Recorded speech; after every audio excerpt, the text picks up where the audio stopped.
And I call on Deputy Micheál Martin. Indeed. Tánaiste, back in 2009, the Fine Gael party, in a policy document entitled New Era, said that they would bring all of Ireland's water assets under the ownership of one state company, Irish Water.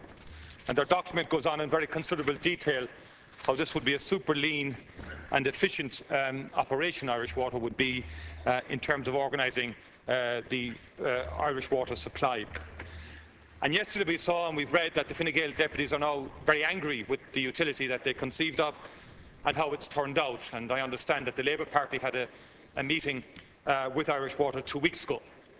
Meanwhile, the Environment Committee of the Oireachtas has written twice, I understand, or Deputy Cowan certainly has, to bring Irish Water before the Environment Committee. That hasn't happened.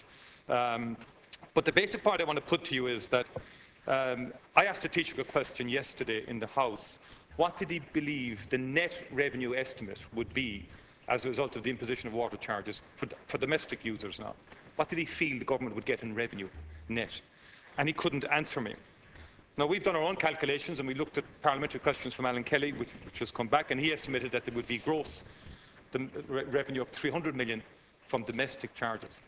But that doesn't factor in, of course, the 65 million in terms of the household benefits package. It doesn't factor in the 40 million in terms of the tax credit. And I presume more will have to be done for the 200,000 people who are not covered by either the benefit package or indeed the tax exemption. So even at full compliance, you're looking now at a net revenue figure at 100% compliance of something around 175 million. If it's anything less than that, you're looking at something less than 150 million if we don't get full compliance. Yet we have spent 650 million, the government has spent 650 million in the start-up costs alone of Irish Water. 650. It's caused huge social upheaval. It's a gold-plated bureaucracy that is being paid for at an extraordinary level, which is really making people angry. It has caused mayhem across local authorities, taking engineers out of every local authority in the country, swapping staff, superannuation or pension deals done to get people into Irish Water. And I think one would have to stand back from it all and ask a very basic question. All of that for a net revenue of something maybe 150 million plus. Thank you, Deputy. And I would put to you, Minister, or Tánaiste, sorry, I would put it to you, isn't Deputy O'Dowd right in many respects that the whole execution, implementation and establishment of Irish Water has been an unmitigated disaster, and it doesn't justify the yield by any business model or by any definition. All of that does not justify the yield of about 150 million. And it could have been, and I'm not even suggesting this, but 5 cents on a gallon of petrol would have actually raised that equivalent amount of revenue. Thank you, Deputy. Minister? Well, I think Deputy Martin has given a very good resume of the origin on the part of one of the political parties in 2009 when the state was in very considerable difficulty following the collapse of the finances of the state following your own actions in relation to the bank guarantee and subsequently in relation to the state being unable to raise funds at reasonable prices. So the creation of Irish Water, and I think this is important for people, is as big an undertaking as was the creation of the ESB, as a major public utility,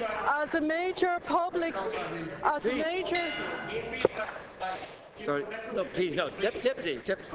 As a major public utility at the beginning of the foundations of the state.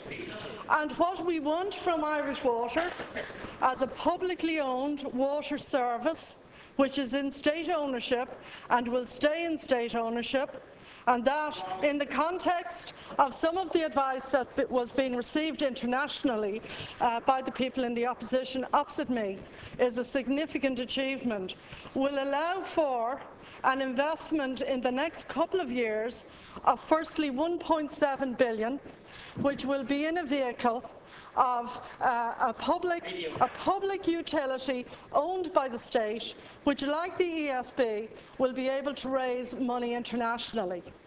Now, you're suggesting, Deputy, that the return from Irish Water will not be, because it's a state-owned company, the same kind of return that a privately owned utility might yield. You're probably correct on that. You're probably correct on that. But I think you should actually welcome that, because what we are going to get is investment into Irish Water at a time, and I just heard another deputy refer to the level of national debt, which is high, but which has begun to come down significantly. We need, in terms of cleverly managing the economic finances of the state on a sustainable basis, we have to invest seriously in Irish Water. I must say, I'm shocked to read constantly, since Irish Water was developed, that there are lead pipes bringing water to homes in many of the 34 local authorities who previously rang what we now know to have been a completely disjointed, if not dangerous and dysfunctional service.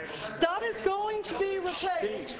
That is going to be replaced by a national consumer-focused utility company whose job is to deliver clean, healthy water to people in Ireland. Now, right around Ireland, not least in the Dublin region, many families and individuals have experienced in the last few years of their water supply being cut off because simply, for instance, in Dublin, as we know, there was not enough water to supply the Dublin region, and that on many occasions water usage in the Dublin region runs at about 97% of the available supply.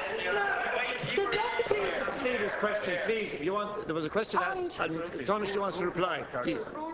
What we are talking about is a clean, reliable, healthy water supply which is sufficient for families and individual consumers, run by a publicly owned water company, not a privatised water company, charging whatever they like, which is what happened, by the way, unfortunately, in relation to some of the campaigns in relation to rubbish and in relation to refuse collection. Thank you. Now, just let me say this. Please. I would expect Fianna Fáil to actually welcome 1.7 billion in investment into clean, safe water. As a former Minister for Health, only you're one of the few people who would have a detailed appreciation of the dangers to children and the dangers to older people of unhealthy water transmitted through lead pipes. We've had the debate about Roscommon, we know that, but you have to look at what the local authorities have revealed about Irish water since we replaced 34 separate systems by one national system, which will take time to bed down. I acknowledge that, and I acknowledge that there are communications issues and there are establishment problems. Thank you, but it is a very big national enterprise. Supplementary question. Please, could we have order, please? There are many ways to raise funding, and there's many ways to do things. Now, the Fine Gael party, not in any context of the prevailing economic situation, they believed in establishing a whole range of utilities. This was in their New Era document, which Minister Coveney at the time, and I don't know who worked with him to develop all of these ideas, but they were very strong and bullish about it. But they also said that local authorities, in fairness they did say at the time, will act as agents for Irish Water in maintaining and upgrading water infrastructure. In other words, the delivery system still remains within the local authorities, despite the incredible edifice that has been established at a start-up cost of 650 million. At a start-up cost. And I ask you a very simple question. The net revenue seems now, because we've had 4 different ways now of assessing water charges, this is the 16th day on which water charges have been imposed. 16 days on now from the day when they were first imposed on people. And no one, many people are still hopelessly confused in terms of what the bills are. But the key point is I'm putting to you that all of the water metering, and some of it is of a dubious nature in terms of some people won't even be able to read the meters from what we're told, but the bottom line is 150 million. That's what it's all for in revenue terms. That's the net amount that's going to be raised. And I think it has caused huge issues within local authorities, which will have legacy issues down the line in terms of pensions and all that. But the bottom line is, I think you have to stand back from it and ask a very simple and basic question. Is it worth it? Is the establishment of Irish Water worth all the challenges, the extraordinary expense involved in setting up a gold-plated bureaucracy? And I have the figures from Ervia. Thank you, Deputy. The Taoiseach, one second, the Taoiseach did say to the Dáil last week that there was no bonuses paid to Irish Water. But if you look at, and you might clarify for me, or get clarification from me, because Ervia certainly have paid out substantial, over 5 million, to about 900 staff in 2014 this year.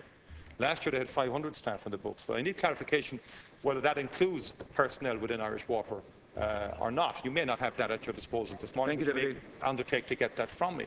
But the basic question I'm putting to you is all of this, the 650 startup and more, is all that worth 150 million in net revenue? Surely that could have been done in a much easier way. Thank you, Deputy. With greater compliance from the public, who would have engaged, I think, in a far more supportive way than in terms of the Irish Water debacle. And I'm not using the word debacle. Thank you, Deputy. You're over time. Who established it. Thank you. Words failed him, really, in describing Irish Water, and he was actually involved in setting it up, you know. Come on. Sorry, Deputy. First of all, I think, the question you're raising is it worthwhile developing and investing in a clean, reliable water supply for the people of Ireland? I'm answering your question. For the people of Ireland. Well, there were 34 local authorities, Deputy, doing this all during the time of the Celtic Tiger, when you were actually in office as Minister for Health. And you often spoke extremely convincingly as a Minister for Health, and I recognise you for it, around public health issues, and defended public health issues and defended adequacy of public services in a health context. Now, if you're saying the kind of stuff that went on in local authorities, even during the richest period in the recent history of this country, which did not result in drinkable water. I think you may remember what happened in Galway.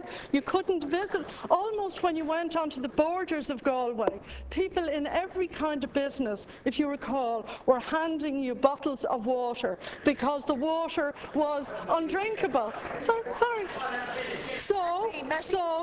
those kind of failures, Deputy, which you may remember happened during your time as Minister for Health, and I recall you speaking about it, came from a lack of investment in proper water treatment facilities.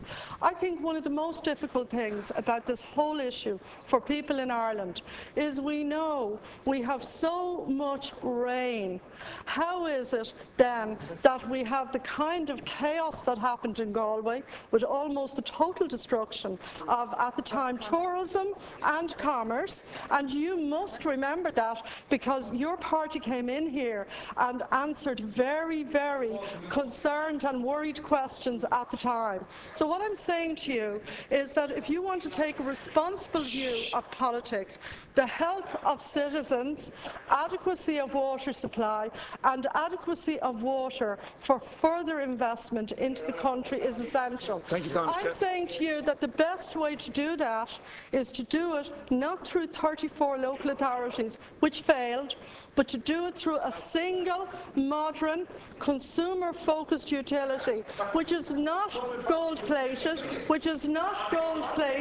but which actually delivers a proper service at a cheap and efficient proper service at a cheap and efficient price to consumers. Thank you. Now, that's going to take time to establish, but it will be established. Thank you, Tánaiste. Now I'll call Deputy Mary Lou MacDonald. Could we have order, please? Sorry. I got the last. Sorry, Deputy. Could we have order for the Deputy asking the question and for the reply? It's now clear to everybody with an ounce of common sense that you are presiding over an absolute shambles in respect of Irish water, and worse, in respect of your ongoing decision to impose domestic water charges on struggling families. Tens of thousands of people took to the streets of Dublin last Saturday, and they told you loud and clear that they can't afford these charges. And by the way, water charges are not the kind of consumer focus that people want or need. So let me say this to you again, because it seems to me that you don't get it. Thousands of families throughout the state do not have the money to pay for these water charges. Full stop. They cannot pay. Now, we know that you have held over these families the threat of their water supply being reduced to a trickle, the potential of court actions and judgments, but actually the situation and the threats are much worse than that. I have here a letter from Wicklow County Council sent to RAS tenants. That's the rental accommodation scheme that's administered by your department, Tánaiste. And this letter makes clear to those tenants that failure to pay their water charges could result in their eviction. So now, not alone do we have a threat to the supply of water, potential court action, we now discover that, in fact, the very roof over people's heads may be in jeopardy. There are 36,000 families on the RAS scheme. You're aware of this, Tánaiste. So I want you to tell me and the Dáil how it is that you authorised the issuing of a threatening letter such as this to those families. And I want you to make it clear to those families and to local authority tenants that nobody will be evicted because they cannot pay the water charges. Well, first of all, Deputy, my understanding is that councillors representing your party, the Independents and Fianna Fáil actually control Wicklow County Council. So can I suggest that when you get time out of your busy schedule, that you pick up the phone, and you make a call to your own public representatives who serve on that county council, and that you suggest to them that they might have a conversation with the management of the local authority. I'm happy to say, Deputy, that as a consequence of the budget, in Wicklow and in other councils throughout Ireland, the kind of families that you're speaking of who would be entitled to a rent supplement supported by my department, and older people, that something like 700,000 households will actually get a water support payment via the Department of Social Protection in quarterly instalments of €25. So that would be the first thing I suggest that your councillors advise the families affected of.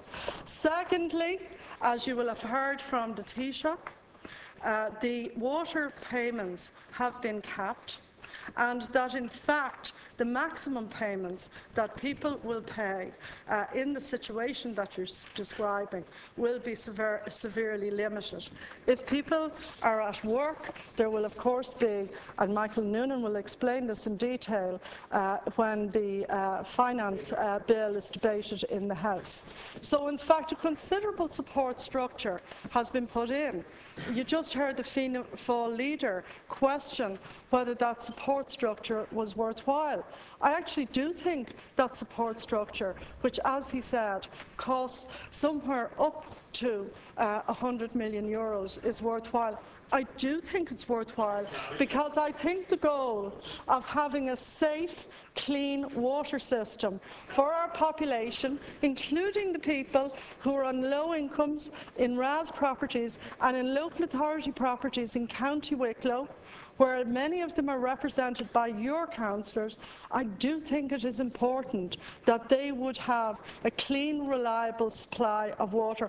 I also think as well that as treated water is expensive, I would expect your councillors on Wicklow County Council to maybe suggest to the local authority manager that people, for instance, would be encouraged for when they're using water, for instance, for household gardening purposes and other purposes, that they would conserve water in order to reduce the cost to everybody, including themselves, of metered water. Because when the metering system is working, Deputy, as you know, families who have a lower usage will actually get a rebate and a refund on their lower usage. So what we're putting in place is a modern system that supplies everybody with good, healthy, clean water, including industry, for the jobs that Wicklow absolutely requires and needs. And that certainly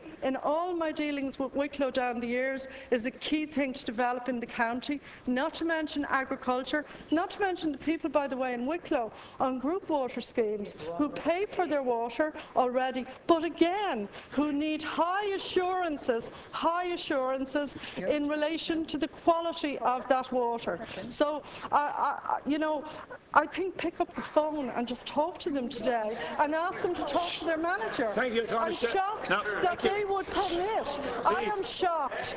I'm shocked that they would permit a letter. But what are they doing? They are paid a part-time stipend. What are they doing? They're not talking to their manager about this. Supplementary question from Deputy Mary Lou McDonald. You know what, Tánaiste, if anyone had any doubts as to whether or not you gave a toss about struggling families, they've had, by your smart aleck, dismissive and inaccurate response, they have their answer. So smart through the chair, please, through the chair. Smart aleck Tánaiste thinks it is smart to disregard the concerns that RAS tenants now have that their inability to pay your awful charge could jeopardise their home. And you stand up and give me a smart aleck response. I'm sorry, that's not good enough, and I'm sorry if this breaches Dáil etiquette, but let's call it for what it is. So here's the facts. The facts are, as you know, that local authority management administer government policy. The facts are that despite, I presume, knowing how people struggle, you're insistent on these water charges. And the facts are that council management, on your behalf, Tánaiste, have written to tenants to say that failure to pay this charge will jeopardise their homes. Now, so let's try again. Let's try again. Let's try again and let's get an answer. And let's hope for a serious and respectful answer from you. Facts are that people are struggling. Never mind your £100 alleviation. People are down to their cents. Do you understand that, Tánaiste? The cents that they carry. They don't have the money to pay. Now, can you please get to your feet and confirm for those 36,000 families on the RAS scheme that their failure to pay this bill will not mean, and be categoric, will not mean that they will lose the roof over their heads. Can you at least have the decency to answer that question and to answer it directly for those families? Thank you, Deputy Tánaiste. I'm sorry, please. Stop, Deputy, stop, please. In relation to my concern about families who are on a low income or unemployed, the budget contains about €200 million of spending I'm happy to say the restoration on a partial basis of the Christmas bonus. Secondly, the payment to the kind of families you're talking about of an additional small but significant to the families you're talking about and to all the other families in Ireland of €5 a month of child benefit. Thirdly, for families in this category, and this is about my concern, to see families prospering and thriving and children prospering and thriving, a back to work family dividend of €30 per week, where somebody in the household takes up employment and goes back to work. You see, I'm not sure that you have much personal experience of what it is like not to be well off or to be unemployed. And I think that in choosing to lecture me about issues like that, or indeed other deputies,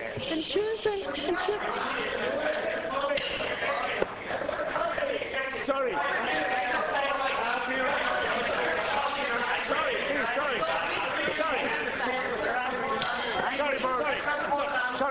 Excuse me now. Angry Bird Tánaiste asked a question. I want the Tánaiste to reply, please. Angry Bird Pierce. My understanding... No more interruptions, please now.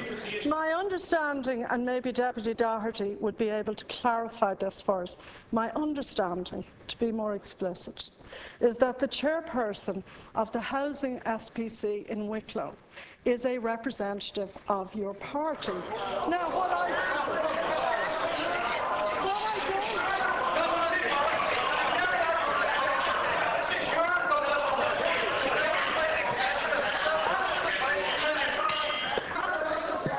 All right.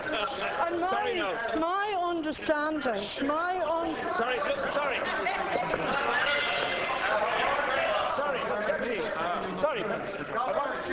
Please, there's no need for the chorus. sorry, the reason...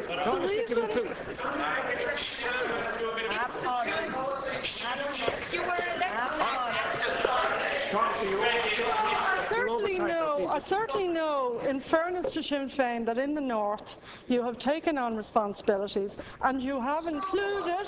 Deputy Doherty. There's an awful lot of angry men in Sinn Féin, I will say that.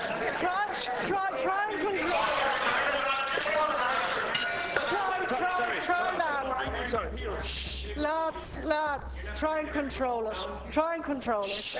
It's been turned on and off like a water tap. You know, try and just put a stop in it, okay? Thank you, Tánaiste, thank you. Try and put a stop in it. Tánaiste, your overtime, please. Deputy Ellis, that's enough. Tánaiste is concluding now. Tánaiste. The purpose of the SPC, Deputy Ellis has long experience and a very good record on Dublin City Council. He knows what an SPC is as well as I do, And the chairperson of the Housing SPC should take that up directly with the county manager. Thank you. Deputy Mick Wallace for the technical group. 2 minutes, Deputy. Thank you, that's from Corda.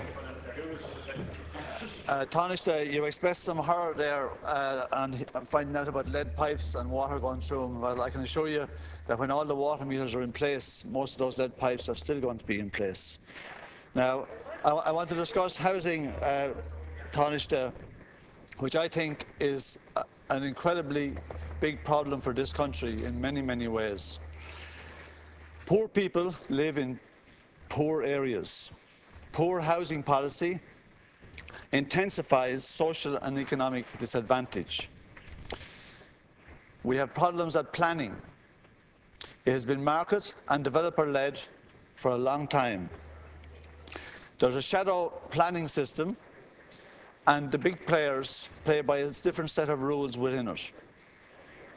There's a different rhetoric that pertains to the social good, but the reality is different. For a long time, this state has promoted social exclusion and segregation, and it helps to keep property prices up. We have had no interest in refurbishment and renewal. We're only interested in big sites because that's what the developers like. It's where you can make more money. But the state can play a part in addressing that issue. The site value tax that's been tossed around for the last while. I see Minister Noonan expressed some reservations about it yesterday. This is at the core of an awful lot of our problems with housing in Ireland. And it will be madness if you don't address the issue. Just to give you one small example, I bought a fifth of an acre in '97 for 150,000. 7 years later, in '04, I paid $5 million for a fifth of an acre. That was a 30 times increase. The reason that happened was that this state is dominated by people who bank land, and they sell it when they think it's good time to sell it. And they'll hold on to it when it suits them. The notion of not having a tax on that asset of theirs that's growing is outrageous. Thank you, Deputy. Have you a question? Tánaiste, private sector is as problematic as the social sector. There is no rental security for people. We've just seen the central bank come up with new rules, 3.5 times your wages, 20% deposits, right? We can see that 3.5 times your wages is a good measure to make sure that people can repay. But 20% deposit, what does this mean? How many people, how many of our children will be able to afford to get on the home ownership ladder? An awful lot of people in Ireland are not going to own homes in the future. Social housing is going to have to become the order of the day. And it's great that you have started to spend some money on it, but it's only scratching the surface. And there's going to have to be a massive investment from the state in this area. And the idea that social housing is only for the poor has to go. We need to build quality, good social housing, and with all the necessary facilities around it for at least half the people in the years ahead. That's what's going to happen. Deputy, I'll come back to you. Just to my questions. No, my questions. No, you're way over time. Deputy, sorry. No. Deputy Wallace. Are you prepared to fight for a site tax? And are you prepared to act on rent control? Only today, Father Mike Veary is saying the fact that we haven't done anything about rent control is driving people into homelessness. Thank you, Deputy. And the government still hasn't done anything about it. Tánaiste. Yeah. First of all, I'm delighted that in this budget, and thank you, Deputy Wallace, for acknowledging it, that we are going to put a capital investment of $2.2 billion into social housing provision over the next 3 years. And this is going to involve $1.5 billion directly invested from the Exchequer.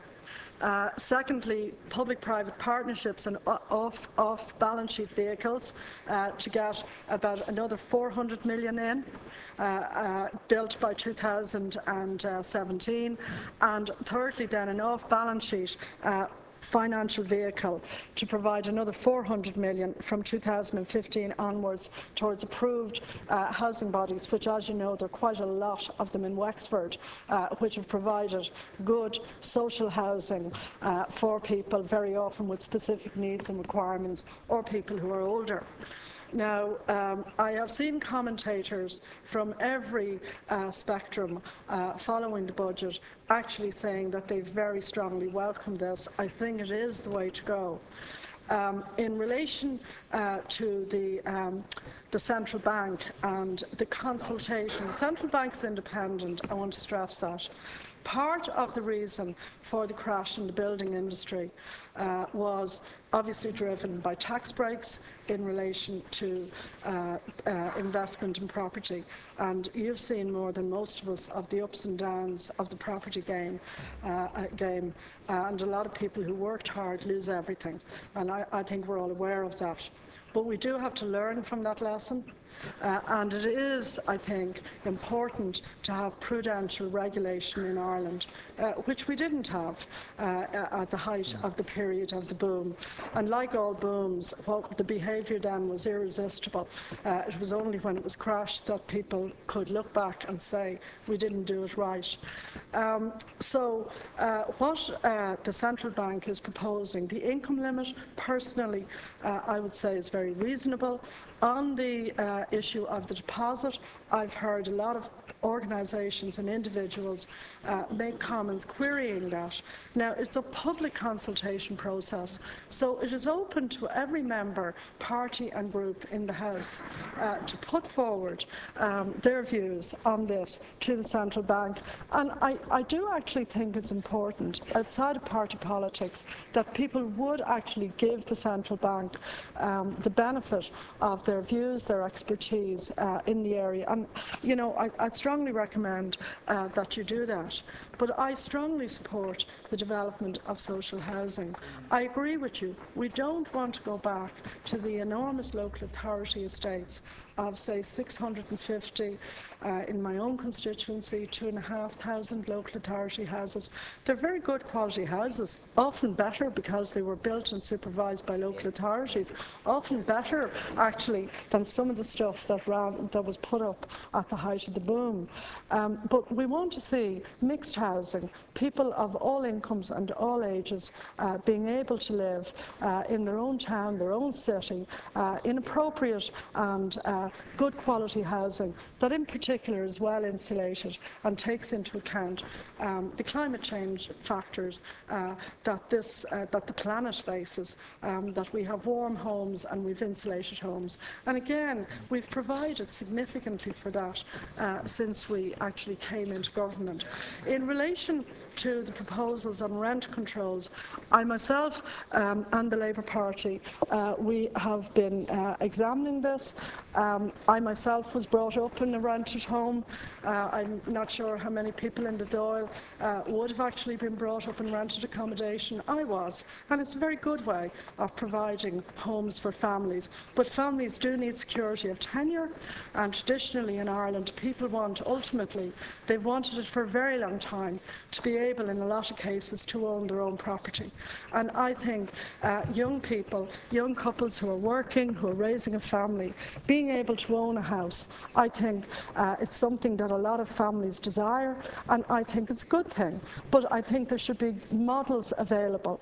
The courts in the 1960s struck down, and up to the 1980s, in a series of cases, did strike down provisions in relation to rent control. So that is something that will have to be examined. But the courts at the very highest levels have given rulings in relation to that, which meant that the old system was in fact dismantled. Thank you, and that's something that we certainly as a society will need to address. Deputy Mick Wallace, supplementary. Tánaiste, since you mentioned the issue of the quality of the homes to be built, as you know, deregulation came in 1990, and the measures that Minister Hogan brought in to deal with the problems that we've seen in construction will do zero for them. You still haven't gone back to inspection. Local authorities are inspecting between 10 and 15% of built properties, usually at only one stage of construction. This is outrageous. If you are interested in the houses being built properly, you have to inspect them. At the moment, we have National Housing Authority, we have the local authority housing departments, and we have housing associations. It's all over the shop. There is no housing strategy. Now, you talk about bringing in stuff soon. I'll be interested to see what's in it. But I suggest before you do a housing strategy, Spatial Justice on the Irish Crisis by Jerry Cairns and the writers from Maynooth.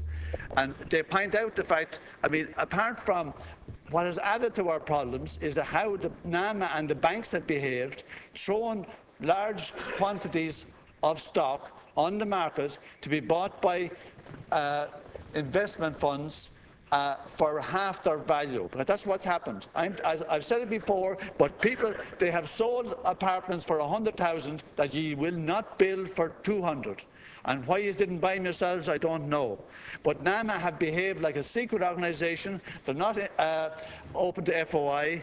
They're staffed by bankers and so-called property experts who recruited from the agencies that they bailed out themselves. And Cairns points out NAMA has not been charged with addressing issues of spatial justice or public interest. Thank you, I'm asking you, Tánaiste, will you take on that mantle? Because that's what we need. Spatial justice public interest put at the heart of a housing strategy. And Tánaiste, you didn't answer my question about whether you yourself, as Tánaiste, whether you will push for a vacant site value tax. Will you yourself do that? Thank you, Deputy. Tánaiste? Yes, I understand, first of all, that Minister Alan Kelly will be launching the housing strategy next week or the week after. I think it's next week, but I can't give you an exact time and date.